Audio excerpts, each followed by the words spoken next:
दिल्ली में बिजली के पीपीएसी दामों वृद्धि को लेकर भाजपा और कांग्रेस एक तरफ यहां सरकार पर हमलावर है तो वहीं दूसरी तरफ सरकार अपने बचाव में उतरी हुई है।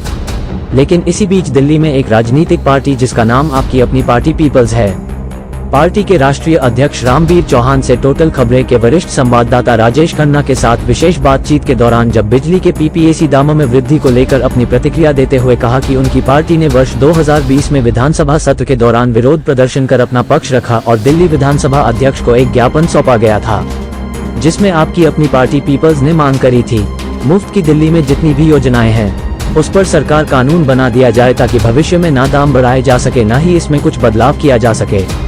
सरकार जो मुफ्त में बिजली देने की बात कह रही है उस पर एक कानून बन जाना चाहिए और इससे लोगों को पक्की गारंटी मिलेगी ताकि भविष्य में अगर सरकार बदल भी जाती है तो लोगों को कम से कम मुफ्त बिजली मिलती रहे।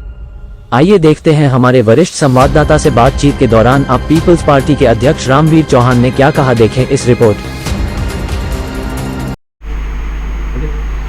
सर, दिल्ली सरकार ने जो है कि ये पीपीएसी के बिजली के दाम बढ़ाए हैं, मतलब बिजली के दाम ही बढ़े हैं कुल मिला के कहें तो विपक्ष कह रहा है कि जनता के साथ धोखा, एक तरफ मुफ्त बिजली देने के वादे करे, दूसरी तरफ बिजली के दाम जो पिछले दरवाजे से बढ़ाए जाए, तो इस पर आपकी अपनी पार्टी पीपल क्या स्टैंड है? देखिए, हमने जिस दिन इस सरकार ने शपथ ली थी, केजरीवाल सरकार ने जो 2020 में शपथ ली थी, फरवरी 2020 की बात है ये, हमने पहले ही दिन इस सरकार के विरोध में प्रदर्शन किया था दिल्ली विधानसभा पे। और विधानसभा पे प्रदर्शन के दौरान हमने ये बात, एक डिमांड ये रखी थी, एक तो रिजर्वेशन को संविधान की 9वीं अनुसूची की प्रस्ताव पास करके दिल्ली विधानसभा केंद्र सरकार के पास भेजिए।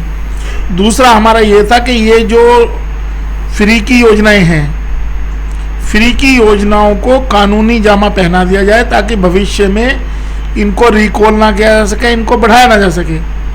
तो हमने इस पे पहले से ही जिस दिन विधानसभा का सत्र शुरू हुआ, जिस दिन शपथ ली थी, हमने उसी दिन इसका प्रदर्शन किया है। और हम ये मानते हैं कि गरीब जनता का शोषण करने के लिए ये रेट बढ़ाए जा रहे हैं, इनसे अल्टीमेटली गरीब जनता के ऊपर ही भार पड़ेगा। तो ऐसी कोई भी, और ये केंद्र सरकार इसमें संलिप्त है क्योंकि जो इलेक्ट्रिसिटी रेगुलेटरी बोर्ड है उसमें तो एलजी के भी आदमी बैठते हैं। जो बोर्ड बनाया हुआ है इन्होंने, जो इसके प्राइस हाइक करता है, इसके रेट उसके हाइक करता है, तो उसमें तो ये सब लोग हैं। तो भारतीय जनता पार्टी और आम आदमी दोनों इसके लिए दोषी हैं। इनको तुरंत जनता से, दिल्ली की जनता से माफ़ी मांगनी चाहिए और उनको रोल बैक कर देना चाहिए। आपके हिसाब से जो आप धारा कह रहे हैं जोड़ दी जाए तो क्या वो परमानेंट फिक्स हो जाएगा, बिजली के दाम फिर घटेंगे बढ़ेंगे नहीं? फिर वो देखिए, हमने ये कहा था कि गरीब लोगों पे मार ना पड़े।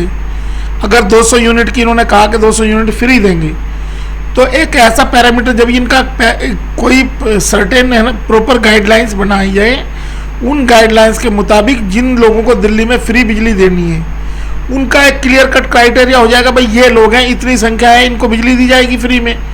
उसके बाद जो बाकी चीज़ें हैं उनको दोबारा सेटल किया जाए, या उनका बर्डन उसके ऊपर क्यों पड़े। आप कोई अपना जो सिस्टम है, सरकार इतनी सारी एडवर्टाइज करती है, एडवर्टाइज का खर्चा कम कर दे।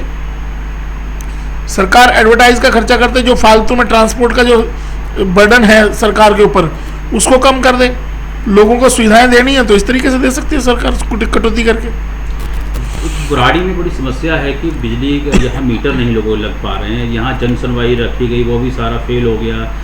बताया जाता है कि डीडीए का अधिकारी नहीं आए, तो इसको लेकर आप क्या कहें कि लोगों को जो है कि मतलब कुछ उम्मीद है कि मिल सकते हैं मीटर, क्योंकि आपके अपनी पार्टी पीपल के जो है कि क्या कहें, क्योंकि आप एक एडवोकेट भी हैं, इस बारे में आप क्या कहेंगे? देखिए, मैंने तो चुनाव से पहले पिछले लगभग ये 1.5 साल से मुद्दा चल रहा है, डेढ़ साल से ज़्यादा हो गया इस बात को चलते हुए। मैं लगातार ये प्रयास करता रहा कि लोगों को बिजली मिले। हम लोगों का प्रयास रहा, हम कोर्ट में भी गए। कोर्ट में दोनों दिल्ली सरकार और केंद्र की सरकार जनता के हितों के साथ खिलवाड़ कर रही है। जनता को, आज मैं आपको एक नई चीज़ आपके सामने रख रहा हूँ कि बुराड़ी क्षेत्र में मैक्सिमम जो लैंड पुलिंग की स्कीम है, डीडीए ने एक केस में लिख के दे दिया कि हमारा आज तक कोई एग्रीमेंट नहीं हुआ किसी के साथ। जब डीडीए का कोई एग्रीमेंट नहीं हुआ है तो लैंड पुलिंग कहाँ से लागू होगी उसके ऊपर, उस जमीन के ऊपर? आपका किसी जमींदार से जमीन लेने का, डेवलप करने का एग्रीमेंट ही नहीं है। आप सिर्फ जिन लोगों ने ये कहा कि हम इस पॉलिसी में पार्टिसिपेट करना चाहते हैं, आप उसको आधार मान के और जबरन लैंड पुलिंग थोप रहे हैं इस क्षेत्र के लोगों के ऊपर, ये सरासर अन्याय है। और इस अन्याय के खिलाफ जो ये निकम्मा वो क्या नाम है, मेंबर ऑफ पार्लियामेंट है, हम लगातार इस बात को कहते रहे कि इस एरिया में इतनी जमीन नहीं है जो डीडीए के बड़े प्रोजेक्ट के लिए डेवलपमेंट की बात करें। ऐसे सेक्टर यहाँ पुस्ते से इधर अगर आप देखेंगे पुस्ते के अंदर, तो ऐसा कोई भी चंक नहीं है या बड़ी कोई जमीन नहीं है जिसमें आप कोई सेक्टर डेवलप कर सकें। ये सेक्टर का शिगुफा जो था यहाँ के 3 निगम पार्षदों ने जान पूछ के जो वसूली करते थे, जो कॉलोनी काटने वाले लोगों से वसूली करते थे, उनसे पैसा लेते थे, उनके खिलाफ मशीनरी में कंप्लेंट करनी शुरू की और उसमें मेंबर ऑफ पार्लियामेंट ने भी साथ दिया। और आज मेंबर ऑफ पार्लियामेंट जिम्मेदारी से बच के भागना चाहता है। मैं तो इस क्षेत्र के लोगों को भी इसके लिए उनके साथ भी मैं खेद प्रकट करता हूं कि इन लोगों ने वोट डाल के बुराड़ी विधानसभा से मनोज तिवारी को हरा के भेजना चाहिए था इनको, क्योंकि सबसे ज्यादा नुकसान जो है बुराड़ी विधानसभा में किया है और वो सिर्फ केंद्र सरकार के इशारे पे किया है, एलजी के इशारे पे किया है और मनोज तिवारी ने किया है। तो ऐसी समस्याओं को पैदा करने वाले आदमी को आप तीसरी बार चुन के भेज देते हैं और अब वो सपने देख रहा है। लोग यहाँ लोग कुर्ता पहन के खड़े हुए हैं, मुझे लगता है कल को वो अपनी वाइफ को यहाँ से एमएलए का टिकट दिलाने की कोशिश ना कर ले।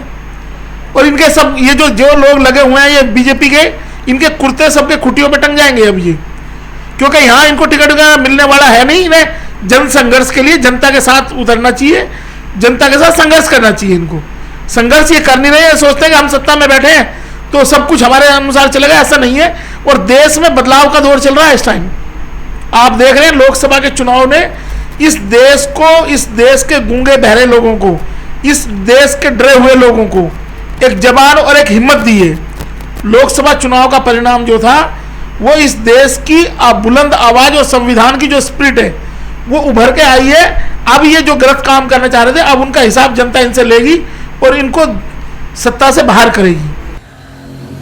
आपको बता दें कि दिल्ली में सत्ताधारी पार्टी और विपक्ष में कई मुद्दों पर तलवारें खींची रहती है। इस बार मामला बिजली के पीपीएसी दामों में वृद्धि को लेकर दिल्ली में विपक्ष द्वारा बवाल मचा हुआ है। उधर आपकी अपनी पार्टी पीपल्स ने मुफ्त की योजनाओं पर कानून बनाने की मांग दोहराई है।